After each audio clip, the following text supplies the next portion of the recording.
right, ladies and gents, as I suspected, the title of this evening is a little bit deceptive, but we hope for greater accuracy in the future, since this is the last Friday of the month, I believe, and so we'll just go ahead with it. My original intention was to explore as much as there is available, and there isn't much really, of ancient Egypt and how the ancient Egyptian heritage, if we can find it, ties in with our subsequent occult explorations. But I found that to be a little bit too cumbersome, and so came up with something else. And I hope you are not going to be, oh hey, come on in. I hope you are not going to be disappointed by that, because I have come to concentrate. Hello, how are you? Come to concentrate on the subject of a somewhat later period, namely the Alexandrian period, named after Alexander the Great. And so I think that our connection in terms of various occult currents with that period is much greater than any other. So let me first say that as far as the ancient Egyptian civilization goes, there's certainly one of the great wonders and mysteries of the ages. Am I talking loud enough? Or no? Okay. And as such, it must be considered. There are a number of very fine books that are still to be found here and there if one looks hard enough about ancient Egypt. One of these is a 2-volume set of books by one of HPB's close pupils, which is entitled Ancient Egypt, the Light of the World. And my good friend and teacher, Dr. Alvin Boyd Kuhn, was extremely fond of that book, and it is really very informative. Unfortunately, in a fit of unwanted and unrewarded generosity, I gave my 2 volumes to somebody. So me being able to quote from them or anything is gone. But let us say, there are, and then there are, of course, many books by Wallace Budge, who was an official of the British Museum, and when he quit his work at the museum, then he started writing books about the contents of the museum, and they are all very useful and very truthful, like a good museum keeper should write. So, there are various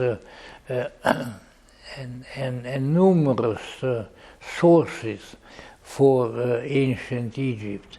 And years ago, when I looked through a lot of those, and also under the direction of Dr. Alvin Boyd Kuhn, I came up with all kinds of curious data, some of them being that a large number of words of European languages, Latin, German, English, and heaven knows what else, are derived from ancient Egyptian, and that somehow the draft from the ancient Egyptian words into Europe was very strong, and remained quite fixated, and can be found in various books of that nature. So there was a lot more contact, apparently, on an intellectual and spiritual plane between Europe, at least in the Mediterranean area, and Egypt.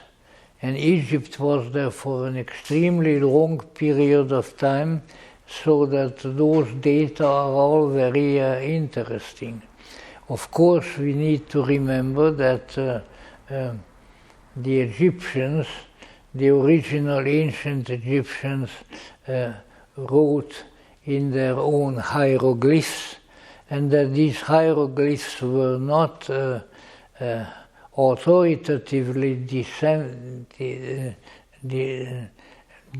discovered, and what else would we say?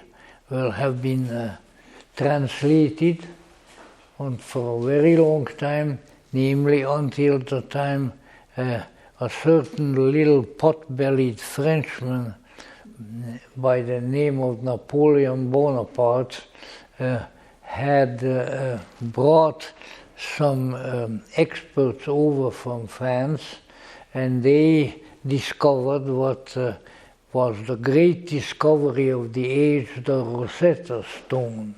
Now, the Rosetta Stone was an ancient Egyptian relic, but interestingly and rarely enough, it consisted of a text, nothing too exciting about the text itself, but then it had on the same stone inscribed translations of that text into various languages, and also, of course, into the various alphabets, because the Egyptian hieroglyphs were just that. They were glyphs, letters, sort of letters in the making.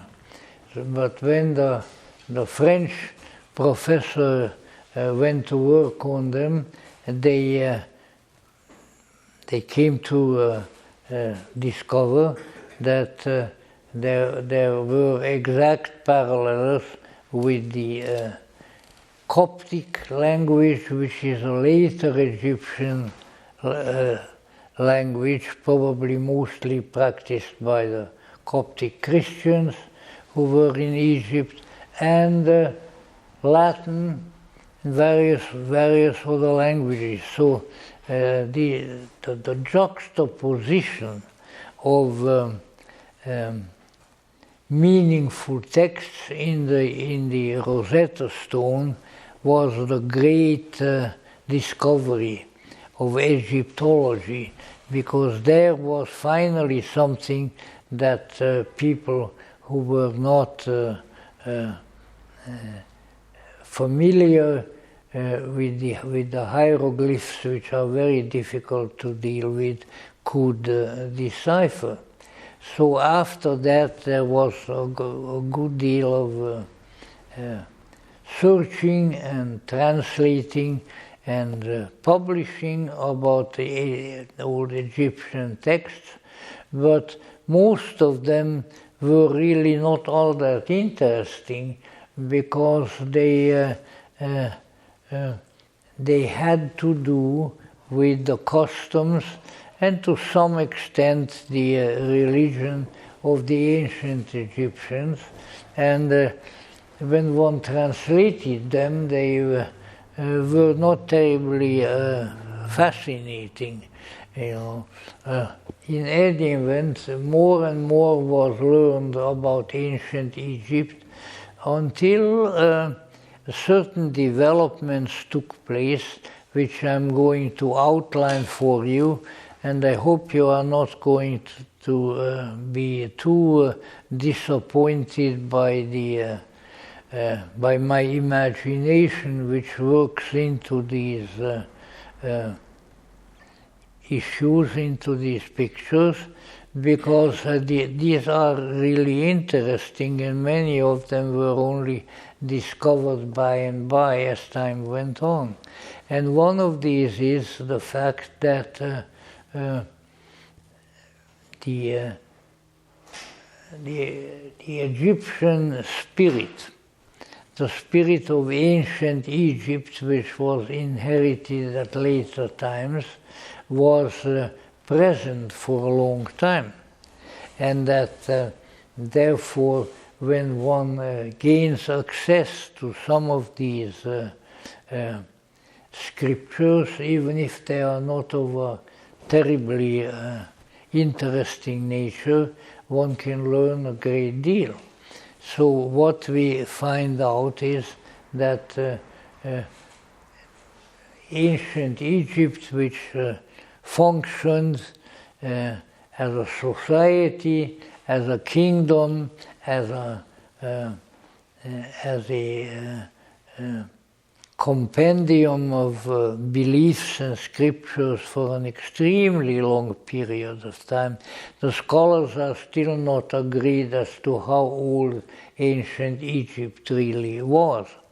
And I think that there are some exaggerations where they go into guessing thousands of years, which I think is just that, an exaggeration. But also there is a good deal of material that has come to the fore and which became of great value. Of particularly great value has been the corpus of writings that was discovered on and off in Egypt and is still being discovered, wherein we find writings which are quite openly discussing various earlier texts, and which are really often of a very interesting and very important nature. But what I was going to turn my attention to tonight was a development which certainly has contributed to Egyptology and to the discovery and the translation of various Egyptian texts, and that had to do with something that in its origins was really not at all Egyptian. It had to do with a royal family on the Greek peninsula. Howdy, come on in, who were the royal family of Macedonia. The name still survives. It has gone through all kinds of countries, Yugoslavia, Bulgaria, this, that, and the other thing, but its real official name is Macedonia or Macedonia. Now, in Macedonia, at a certain point, after the passing of the high periods of Egyptian culture, there was a kind of a strange and possibly supernatural development. And this had to do with the visionary insights, occult disclosures of members of the Macedonian royal family, particularly King Philip, the horse lover, because Philhippos means lover of horses. Hippos is a horse, like a hippodrome and so forth. And so that usually the king's name had to do with horses. And he apparently was very fond of horses, which pleases me because I am born to a father who also, he rose with horses in his mind. He did what he did during the day with his mind about horses, and he went to bed with horses on his mind. And his father was the author of a good many smaller works, and finally, at a rather unfortunate time, in the summer of 1944, almost minutes before the Russian conquest hit our country, he published a great big book regarding a particular family of horses, which really the details don't matter much, but let's say we have some things in common with King Philip of Macedon. So the stories go, which are mostly preserved on what in Greek are steles. A stele is really a pillar, but the Greeks used that mode of communication in order to hello there, come on in. They use that order of communication to preserve data, information for the future. And so when you had a famous person doing something important, they erected a stele to that person or by that person, namely a pillar upon which were inscriptions. The inscriptions were mostly in Coptic and also in ancient Egyptian hieroglyphics. And so on the basis of many of these, we have discovered that there was a tradition in existence for quite some time in Egypt and surrounding areas, which indicated that some prophets, some seers had erected steles indicating the future in the Macedonian royal family. And not to drag out the story too long, let us say the essence of these communication was to the effect that there was a plan in the heavenly worlds by the gods and goddesses, and that they were about to dispatch to earth one of their members. In other words, a god, a divine being who appeared in human form, in human guise, and that this being would be brought to earth as, we might almost say, disguised as the son of King Philip of Macedon. And when he was born, his name was Alexander, and he went down into history as Alexander the Great, and had a great deal to do with what I am prepared to tell you, and which I hope is going to make an impression on you at this time. So apparently the way the the story goes is that the Egyptian religion, which by then, and we are now only a few hundred before Christ. I could look up the dates, but they are not that important. The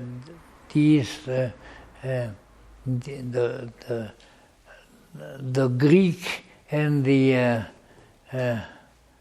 Egyptians who had been converted to Greek culture, of whom there were quite many, because by then a good many Greeks had traveled to Egypt, and Egypt was a popular place in many respects. For one thing, it was very popular with the Romans. Why? Because they got practically all their food, or their food stuff, out of which they made all sorts of bakeries and breads and so forth from Egypt. Egypt was the storehouse of food for Rome. And if it hadn't been for Egypt, the chances are that the Romans would have had to either move somewhere far away or to go over to Egypt and get the foodstuffs themselves, which they eventually did. And so there was the beginning of the shipping activity, of the shipping of grains, corn and wheat, and all these things was all initiated by Rome in order to feed its people. And Egypt was very well known for its fertile ground, for which reason, clear into the Middle Ages, it was referred to mythologically as the Black Land, the Dark Land. And that was the name that the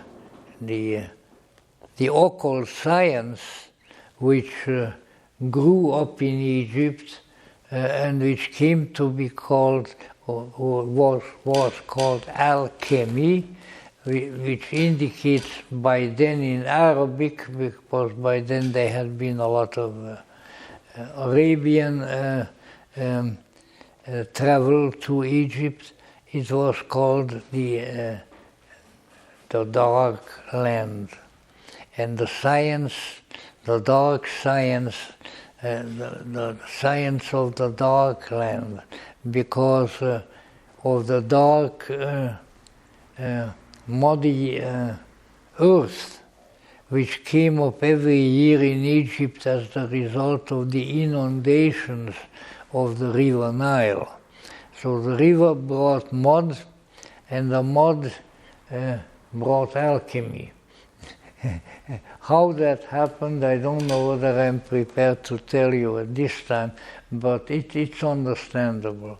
So what we are dealing with here now is that in this period of the considerable intermingling of Greek and Roman culture with ancient Egyptian culture, brought to the fore certain possibilities and ideas which ended up really being of considerable significance for the future. And one of these was that the prophecy was uttered by the Sibyls of Greece and Rome, that a very important divine figure would be born, and that this divine figure would do things that would transform the world. So pretty big promises, so to say. And that in turn, this was the son who was about to be born to the king and queen of Macedonia. Now, there are other, some of them more salacious stories that circulate there too, among them being some that the gods, the divine ones, saw to it that the queen of Macedonia would be fertilized. And this was not of very great joy to the king of Macedonia, who really preferred to have his own children than children of the gods. But there they were, and the first and the most famous of them was one called Alexander. Alexander, from the time that he was born, was regarded by the majority of the Macedonian people, and eventually to many people in Egypt and all over the Mediterranean area, as a god incarnate. He was of small stature, for which we have the Latin saying Magnus Alexander corpore parvus erat. Alexander the Great was a small body, and he was not very tall fellow, but he had magical powers, and he was able to influence and bewitch, you might say, a lot of people in Macedonia and subsequently in other countries by way of his powers. So the theory, if one can spin theories about these things, was really to the effect that the gods, the high gods of Egypt, Amun and his manifestations, and Isis and so forth, that all of these had lost some of their power, that the gods were not as powerful anymore as they used to be. This sort of thing occurs in history. Sooner or later, when you have a religion that's going really well, then somebody comes up with the cockeyed notion, oh, listen you people, your gods are no good. They are not doing what they are supposed to do. You pray to them and nothing happens. You know, and you make sacrifices to them and nothing happens except a little blood, probably, and things of that sort. But on the other hand, there were the sages, the soothsayers, you might, if you want to use a word from a different tradition, the shamans of the period, who said, no, this is the direct incarnation of Amun, the highest of the high gods, and that he has come in order to revive spirituality in that area, in the Mediterranean area, and to do some very important deeds, which perhaps initially were not catalogued very much. Well, not to stretch your imagination too far, let me say that the deeds which apparently Alexander was chiefly ordained to perform had to do with a restoration of divine rule in Egypt and in the Mediterranean area. In other words, the gods had decided that Egyptian spirituality was not doing what it was supposed to be doing, and therefore a revival was indicated, and this revival would largely come about by way of the little short princeling Alexander. Now, Alexander then subsequently, as a lot of people of culture and education, got a boat and sailed over from his country to Egypt.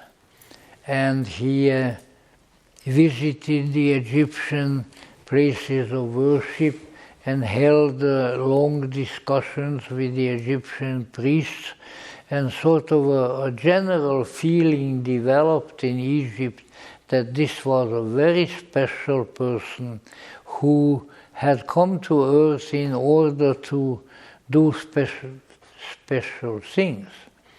And before long, it became apparent that Alexander had a plan. And Alexander's plan, at least in its physical nature, was to the effect that he was to gather a very powerful army of soldiers of the Greek peninsula and generally from the Mediterranean, and with these soldiers he would proceed eastward, because somewhere in east of Greece they considered that there was a particularly important active manifestation of the gods. And the way that most people imagine that was that, of course, when you moved east from Greece, you ran into some strange people, or at least they were strange to the Greeks. You know, to the Greeks, anybody who is not a Greek is strange.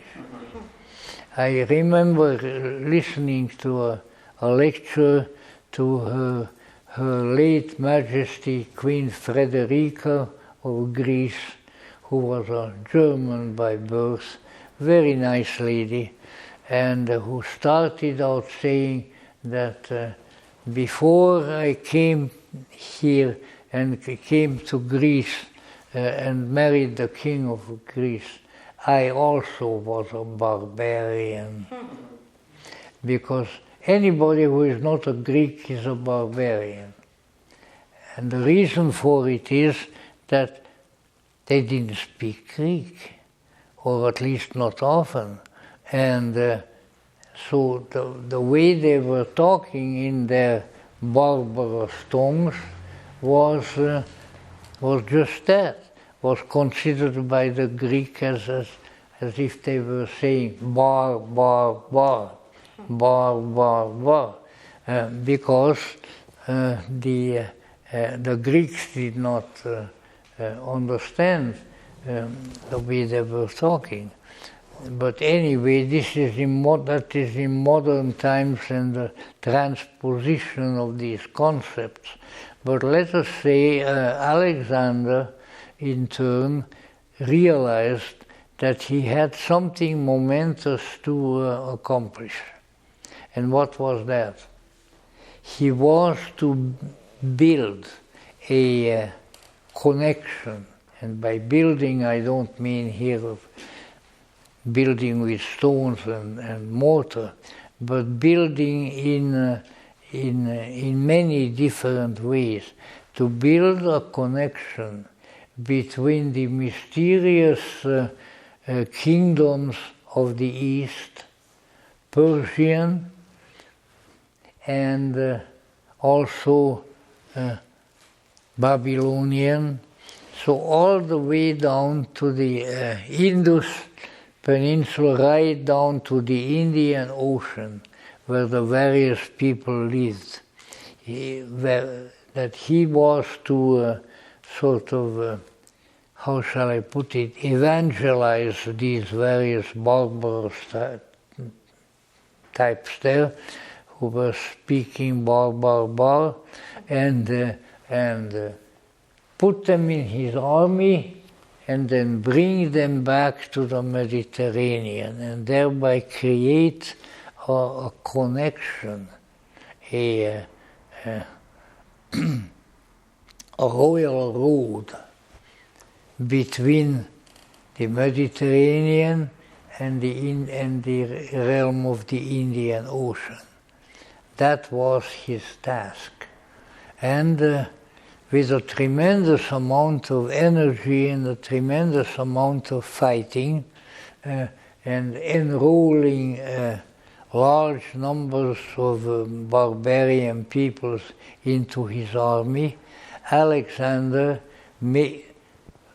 raised a tremendous big force of soldiers, and with them he gradually made his way back from the Indian Ocean to the Mediterranean.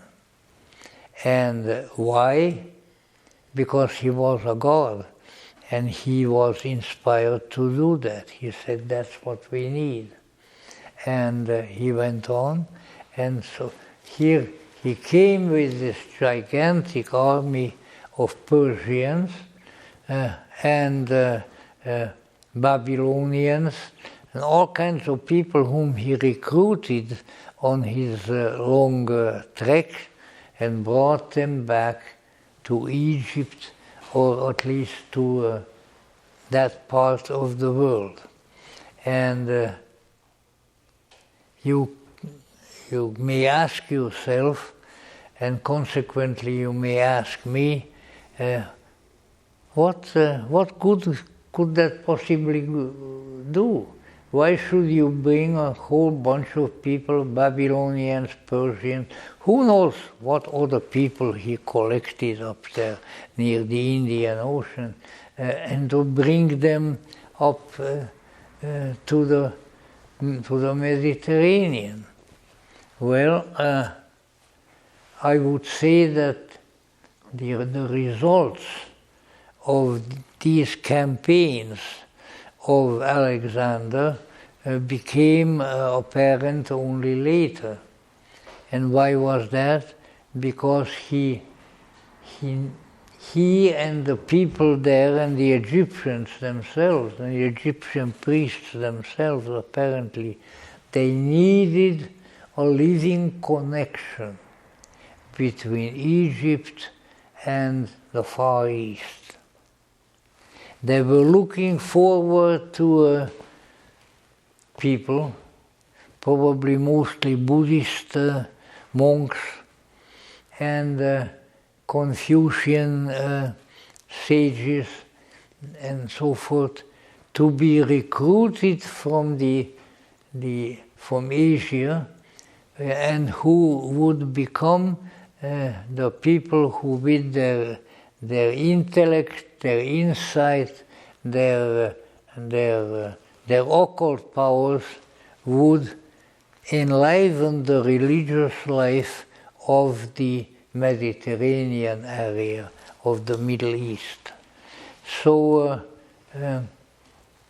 we should be careful when we look at these things and are prone to pass judgments, because apparently, whether you believe in the many gods and in Alexander's father Amun or not, somehow he received the information that something needed to be done along spiritual lines which would enrich the spiritual, the religious, the cultural life, now not only in Asia, but on the shores of the Mediterranean. And it did.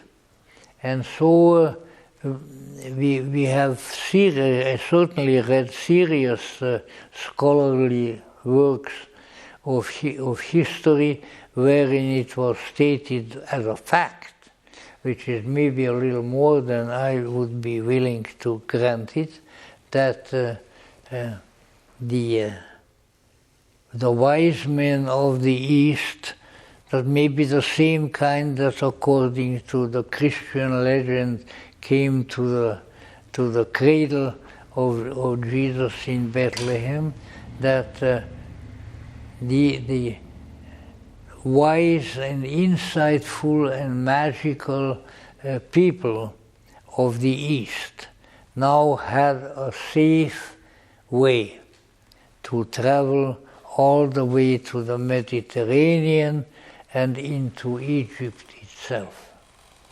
And so the spiritual enrichment of Egypt and of the whole Mediterranean area was greatly facilitated by Alexander's campaigns to the east and him bringing back so many interesting people with him also. So these issues may be considered, because what eventually, not right away, what eventually came out of the Mediterranean Middle East was something that was no longer Egyptian, no longer Roman, no longer Greek, no longer Babylonian, but somehow a strange and mysterious and powerful mélange, as we call it in French, of all of these things.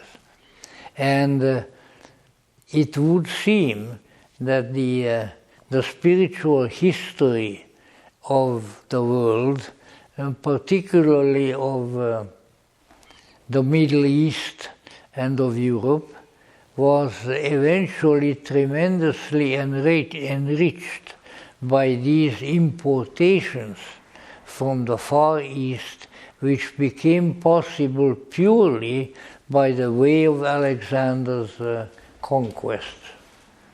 And there are documents, there are steles erected by or for Alexander, which all indicates that he was commissioned to change the world. And he changed the world by making the road safe for people from Asia to come to North Africa. And that may need to be understood. And so it has been said, and I think rather truthfully, that when we seek for the origins of the so-called esoteric tradition, when we seek for the origin of Blavatsky's teachings and many other kindred teachings in the Mediterranean area, they would have not come into existence had it not been for, you might as well use the Hindu name for it, because it's not much used nowadays, the avatar, the embodiment of the gods, known as Alexander. And next time, I was just a little bit too occupied today, next time I'll bring you some of the sources where there is a beautiful text of a stele that was erected by Alexander to his mission of what he did. But in any event, I would be honored to proclaim, on the basis of available evidence, that Alexander and his conquests and all the things that occurred in connection with that had enlivened particularly the spiritual, the religious, the magical, the transcendental life of people in the Mediterranean area. And for instance, let's keep it in mind that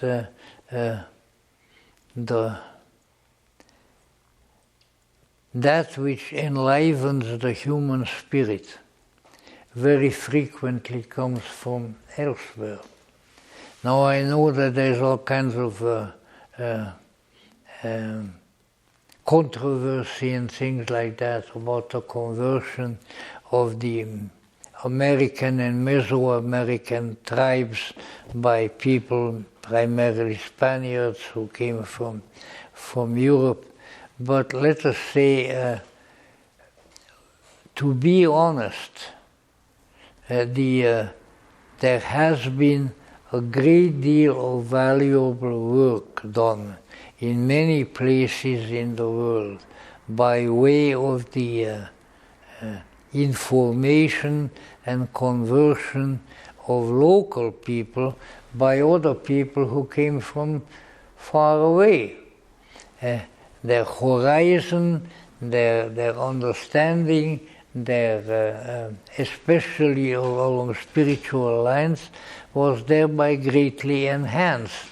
And anybody who denies that is, as I would call by the German word, a Dummkopf, which is a stupid head, because that's not the way things work. We learn from each other. And of course the Greek would say yes, and the very gods themselves teach us by their emissaries, by their representatives, sometimes maybe their embodiments, because I think Alexander was regarded as an embodiment of Amun. By then there was a sort of over-religion that you don't hear much about, but it's nevertheless you can find evidences about it, which was in Greece and all over the Mediterranean area, Rome and elsewhere, and it was, let's say, related to the mission of Alexander. Now let me tell you something that many of you are not going to believe, but I do that generally, so that's nothing to worry about. And what has to, as Alexander was coming with his army and all his associates through the Middle East after he had been in Asia and going toward Egypt, because that is where he was headed. He got a messenger on the Mediterranean coast, and they said to him, well, King, we have a very important encounter for you. There is somebody who needs to talk to you. And he said, all right, who is it? And he said, he's the high priest in Jerusalem. And we said, well, I like high priest, what the heck. So he made a detour to Jerusalem. And the high priest was, of course, the Jewish high priest of the temple. He came up to Alexander and he said, you are the Messiah. You are going to redeem this world, and you already have by creating a contact between here and the wise men of Egypt. Anyway, he was extremely laudatory about Alexander, and he called him the Messiah. Now, you got to remember, if you have ever been told, that the word Meshiach in Old Hebrew is merely the description of a divine messenger. And when Jesus was referred to as a Meshiach, it was because similarly especially the more esoteric community within Judaism and so forth, regarded him as a messenger.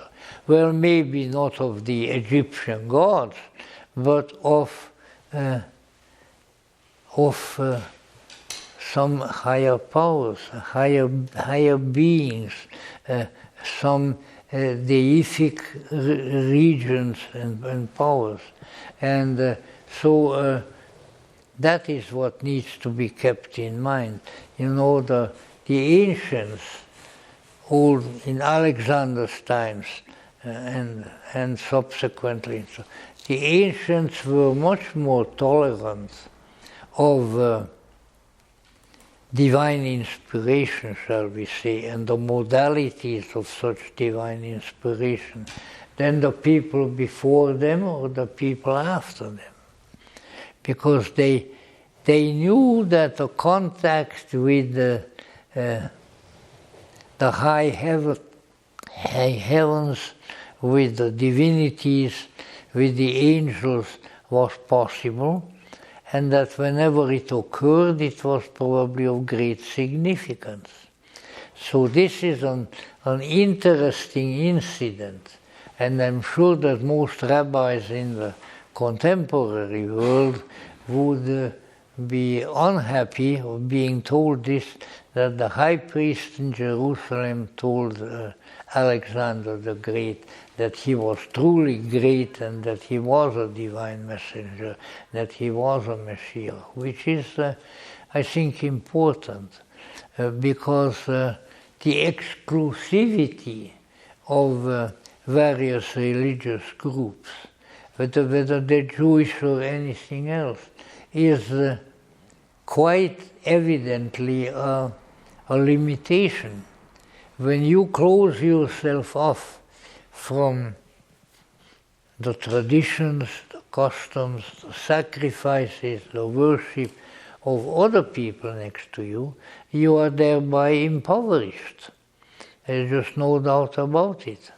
And therefore, it has to be kept in mind that such prophetic utterances as the one that is recorded by the Hebrew high priest at that time are probably of considerable importance and of considerable value. When you go down the time track, then eventually when the Christians are coming, who were after all just converted Jews, you know, okay, whoever you are, come on in. There you are. Oh yes, we know who you are. Okay. So in any event, let us say there seem to have been signs and wonders in the Middle East. And these signs and wonders, for the most part, had reached Alexander the Great, because the people did believe that he was something very, very special, that he was a divine messenger, and that he knew what he was talking about, because he was sent by the highest gods. That is, those who believed in many gods, the more polytheistic cultures would have thought it that way.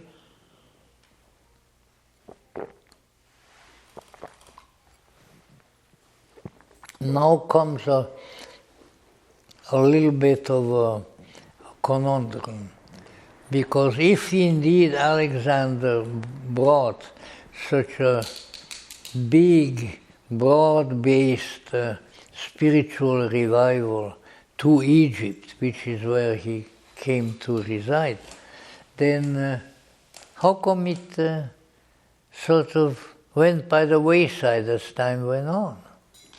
You know? So that undoubtedly would be a question. But the question is not as to whether the spiritual impulses that come to the world and the world's peoples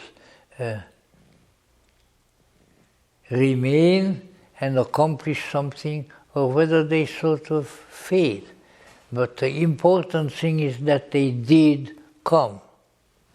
Now, I don't know how many of you are involved in the theosophical mythos, but you may remember that way back in the days of Dr. Annie Besant, who was the greatest champion of this, the theosophists, or many of the theosophists, proclaimed that there was a Messiah here, and that his name was Krishnamurti. And I listened to his speeches many times, and I never met him in person, so I don't want to put on airs. But it seemed to me like a very decent, very truthful, very forthright and honest gentleman who simply came to be at some point in his life to be somewhat misunderstood. In other words, when people learn that they have a divine, a deific self within them, that's very easy to explain and magnify and say that they are God. And it wouldn't be entirely false either, because we all are emanations that have come forth from the divine source, and who therefore, in some fashion or the other, you don't need to be a great shamanic prophet to divine that these people are going to fulfill some important missions, otherwise why are they here? But Krishnamurti rejected it all. He said he was here for a different purpose, and he is not a world teacher, and that was it. And I well remember Sunday afternoon, I'm almost certain, I was in my apartment with 2 or 3 friends, and all of a sudden something hit me, not physically. I said, geez, somebody very important just died. Let's find out who it might be. Well, it hasn't reached a computer yet or anything, but soon I got a telephone call from Ohio. They said that Jiddu Krishnamurti had departed the earth. So, there was something important there too. And I think the people who went and listened to him and read his materials, and all the really famous people who gathered around him, people like Aldous Huxley, Gerald Hurd, in all kinds of people. And these were not people without perception. They knew who they were following, but they did not accept that this was an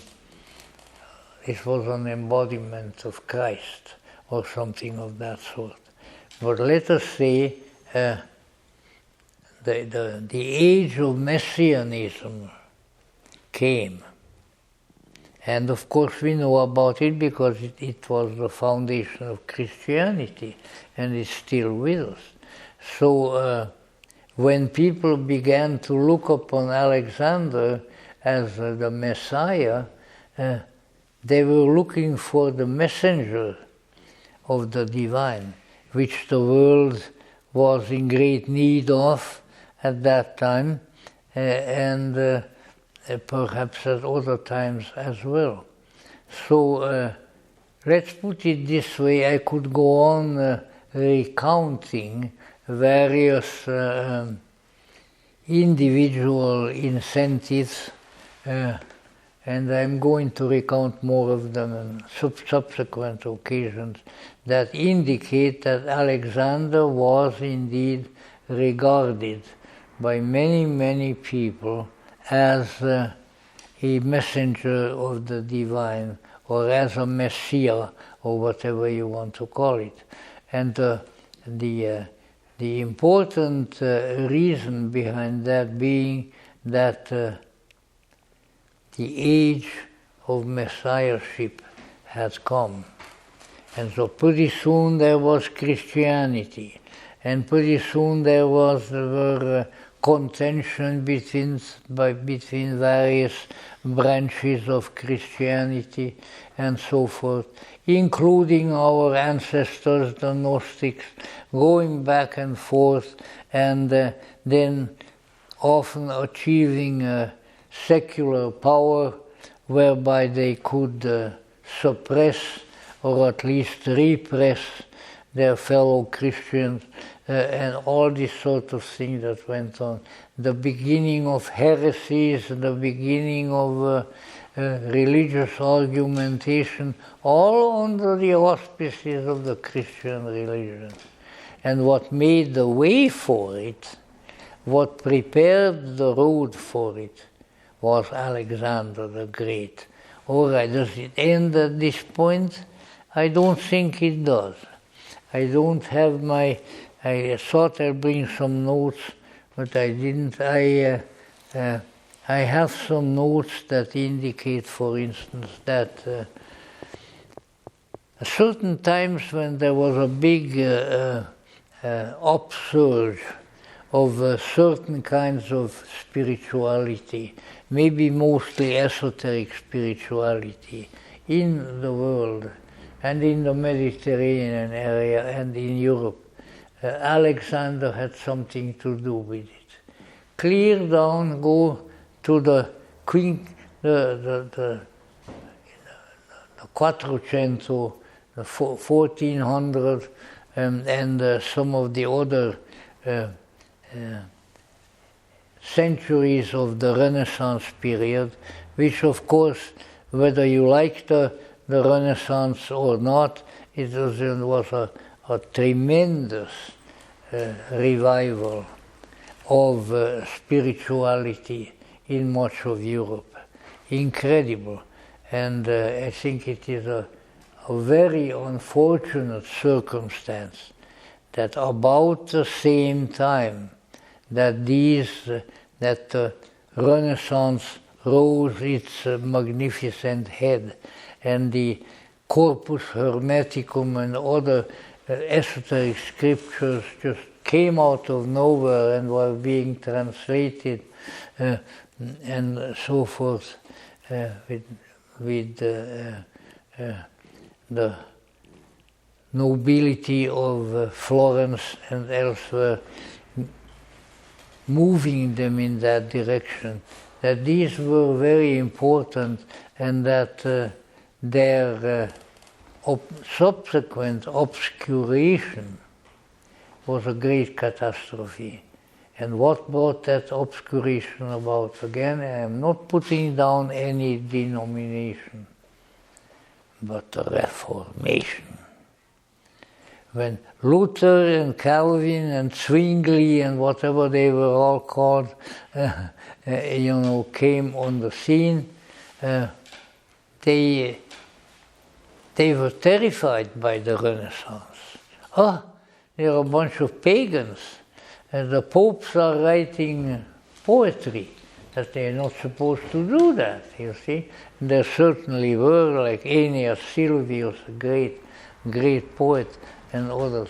And so what we have there, that the forces of opposition, the right and the left, the white and the black, once again, came forth from their dwelling places and eventually led to a tremendous bloodshed and warfare in the 30-year war.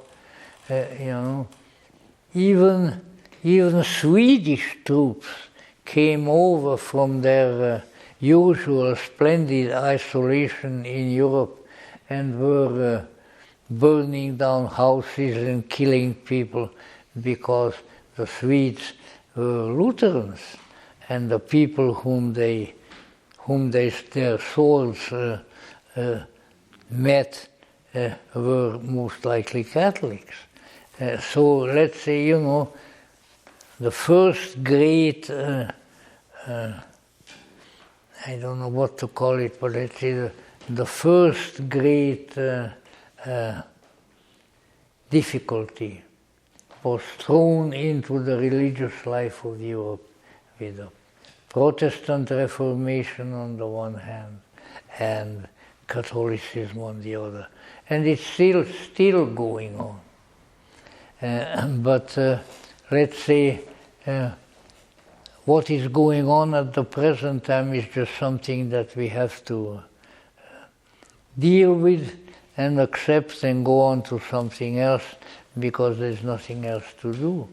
But let's say these things occurred and still occur. But just before then, the 1600s, there came a cardinal of Spanish nationality who was elected pope. They usually get, if they elect somebody, they elect a cardinal. His name was Rodrigo de Borja, and he went down into history as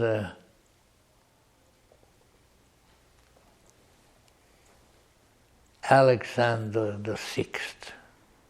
When he was elected by the cardinals, you know what way that usually happens, the delegation comes out of the Sixtine Chapel and they look for whom they elected. And they say, hey, come on, we want to tell you something. Well, you're now Pope, okay? Really? Well, maybe not in that primitive fashion.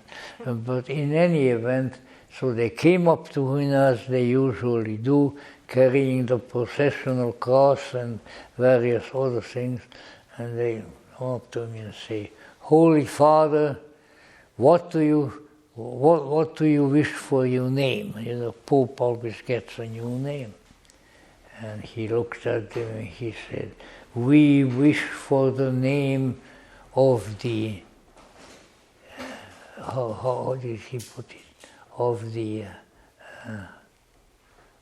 invincible Alexander. And he became Pope Alexander VI. And one of the first things that he did was to bring a frightfully big, long stele, an Egyptian pillar of disclosure, to Rome, and installed it in St. Peter's Square. And if you go there, you can look up, and on top of it there's a little statue of St. Peter. But that's the only Christian thing on it. And there are Egyptian scripts if you look really thoroughly. So Alexander struck again. And here he was. And who knows where he is now? Because the manifestations of supernal wisdom are found in every age, and often they are false messiahs, obviously, and at other times that they are real. But let's say their veracity needs to be tested, and certainly Alexander VI had a lot of enemies. He also had, at that time, even the cardinals married. He had a sublimely beautiful daughter, Lucrezia Borgia, because the Italians called the Borja in Spanish in Italian, and so they called the family Borgia, which is not their name. They are not Borgia, they are Borja in Spanish.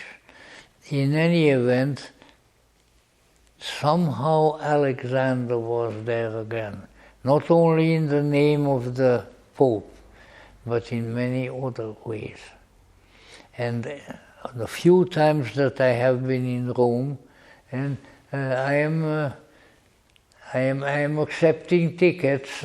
We have friends here who are going to Rome all the time. In any event, no, don't worry, I'm not that way. But let's say if you look for Papa Alexander, you'll find him in various places, and he was a great and important pope, and if he had succeeded more in his tussles with Luther and people like that, we probably would have a more interesting world. But let us say this was there. His famous daughter Lucrezia, who married one of the Italian princes, let me see, which is the city going up north that has the best candy? Perugia. In northern Italy? In northern Italy. Perugia, there is another one too. In any event, yeah, another one, very good candies. But in any event,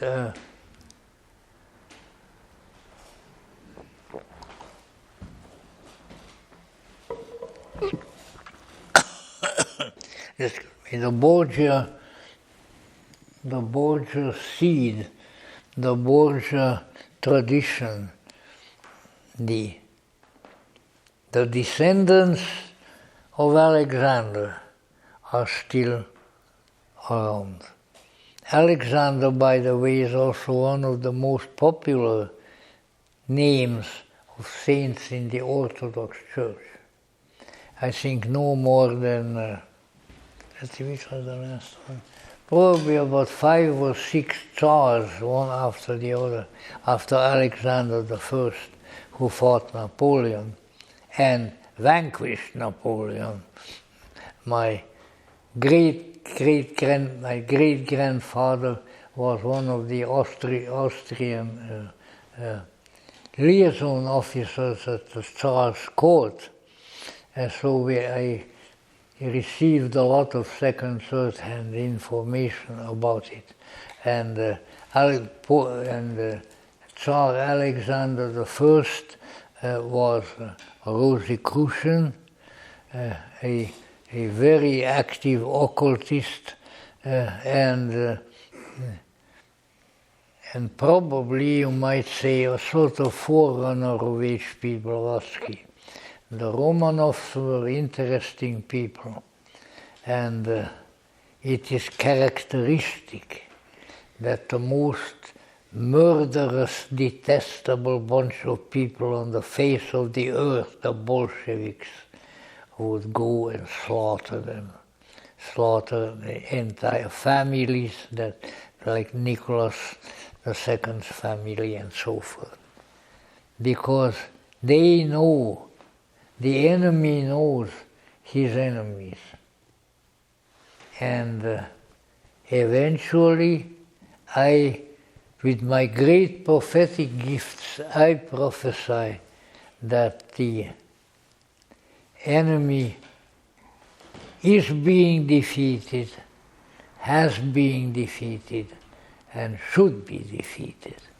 And once that defeat occurs in a sufficient mass of activity, then we will have a much, much better world. But that's just my prophecies, and actually, if I look back, I don't think too many of my prophecies have come true. But disregard that, you know. In any event, so we have the Egyptian stele in St. Peter's Square. We have remnants of the Borgia papacy in great profusion in Rome, and including the coat of arms of the Borgia Pope Alexander VI. You know, the popes, like bishops generally, all choose a coat of arms, and that is used for them on their seal and on various things later on. Well, Alexander VI had a bull, a white bull. And I know somebody who, at that time, in the Renaissance period, went up and he said, oh yes, the white bull of Osiris. So you see, there are strange underground secret connections. And if we observe them and draw meaningful conclusions from them, then maybe we will learn something. Humanity learns so little.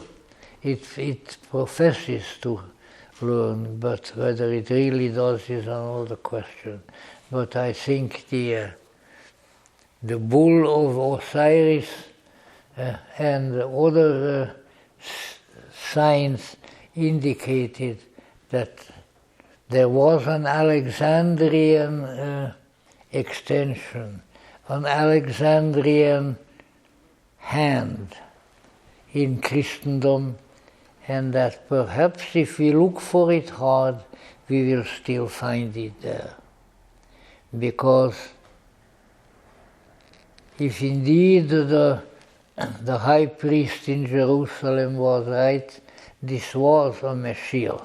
This was a messenger of heaven who has created a condition, a geographical condition in Europe that redounded tremendously for the benefit of the spread of the Christian faith, and which will continue to exercise its influence.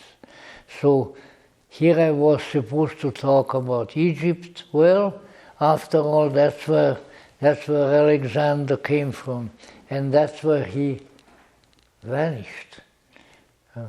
A good friend of mine who was working at PRS took a whole expedition. Needless to say, he had access to money, which often helps, you know.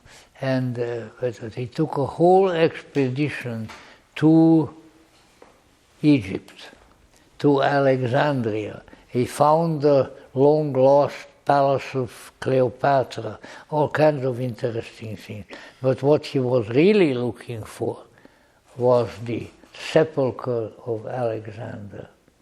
And there are accounts of how he proceeded in the desert, and finally he came to a place which he felt was suitable, and then he lay down and died, and the surrounding priesthood buried him.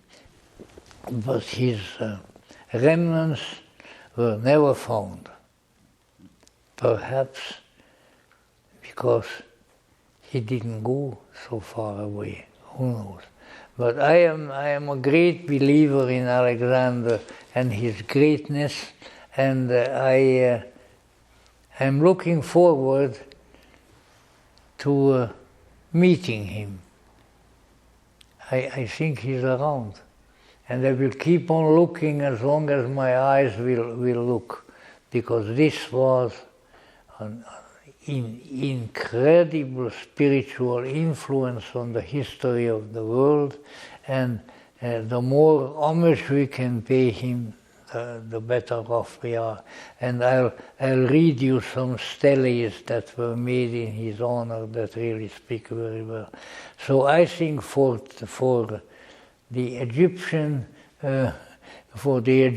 evening this time, this should suffice, and we will continue with it on a different level next time. So thank you very much.